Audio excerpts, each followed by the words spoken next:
بعض مرد 45 سے 55 سال کے درمیان جسمانی، جذباتی اور نفسیاتی طور پر عجیب اتار چڑھاؤ سے گزرتے ہیں۔ ان میں اریکٹائل ڈسفنکشن یعنی مردانہ عضو میں سختی نہ آنا، سیکس کرنے کو دل نہ چاہنا، موڈ جلدی خراب ہونا، چڑچڑاپن، افسردگی، فوکس یا توجہ مرکوز کرنے میں مشکل، یادداشت کا کمزور ہو جانا، جوش اور توانائی کی جگہ شدید اکتاہٹ اور تھکن، نیند نہ آنا، دل کا بلا وجہ تیز دھڑکنا، پٹھوں اور ہڈیوں کی کمزوری، بال گرنا، پیٹ اور پستانوں میں چربی جمنا، ٹیسٹیکلز یعنی فوتوں کا سکڑنا وغیرہ شامل ہیں۔ جنسی خواہشات کم ہو جاتے ہیں، اس میں اریکشن یعنی عضو میں سختی نہیں آتی، جس کی وجہ سے وہ اپنے پارٹنر کا جو ہے تسکین نہیں کر سکتا۔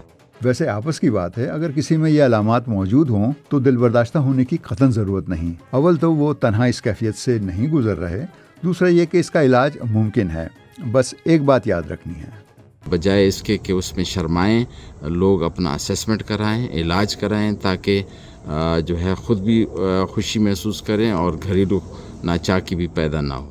جی ہاں، صحیح معنوں میں علاج کے لیے ضروری ہے کہ مریض کھل کر ڈاکٹر سے اپنی کیفیت بیان کرے۔ اس عمر کی عورتوں میں اگر ان میں سے کچھ علامات پائی جائیں تو وجہ سمجھ میں آتی ہے، اور وہ ہے اووریز یا بیضادانیوں میں ہارمون ایسٹروجن کی پیداوار ایک دم سے بند ہونا، جس سے ان میں پیریڈز یا ماہواری رک جاتی ہے، یعنی ان میں مینوپوز یا سنیاس شروع ہو جاتا ہے، جو ایک نیچرل عمل ہے۔ اسی نسبت سے مردوں میں اس کیفیت کو میل مینوپوز کا نام دیا گیا ہے، لیکن بعض ماہرین اس اصطلاح کو صحیح نہیں سمجھتے۔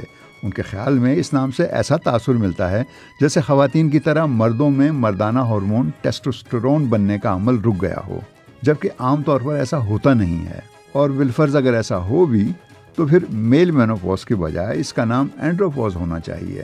خیر، نام کی بحث اپنی جگہ، لیکن یہ بات صحیح ہے کہ 30 سے 40 سال کی عمر کو پہنچنے پر مردوں میں ٹیسٹوسٹیرون کی سطح کم ہونے لگتی ہے، مگر یہ کمی بتدریج واقع ہوتی ہے، یعنی سال میں تقریباً 1%، اور جنسی صحت پر اس کا براہ راست کوئی اثر نہیں پڑتا۔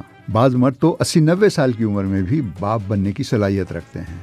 ہاں، کچھ ایسی وجوہات ہیں جن کی وجہ سے بعض مردوں میں یہ کیفیت پیدا ہو سکتی ہے، مثلاً مڈ لائف کرائسس یا ادھیڑ عمری میں کیریئر اور پرائیویٹ زندگی کے بارے میں فکریں، دل کی بیماریاں، تمباکو اور شراب نوشی، کم سونا، ایسی چیزیں کھانا جس میں غذائیت نہ ہو، ورزش کی کمی اور خود کو کمتر سمجھنا شامل ہیں۔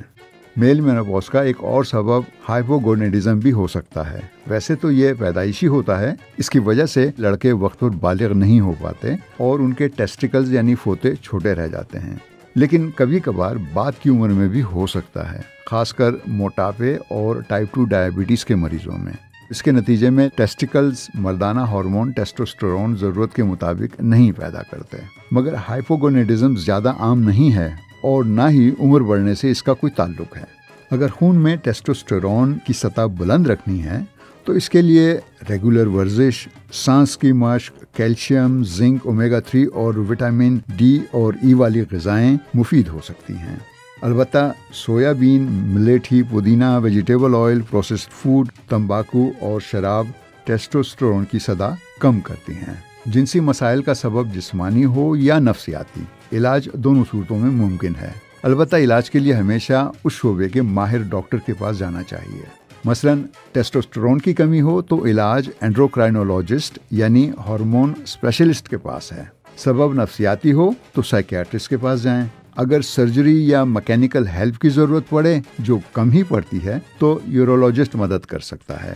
اور اگر وجہ موٹاپا یا ڈائبٹیز ہو تو اپنا وزن کم کریں اور ڈائبٹیز کنٹرول کریں۔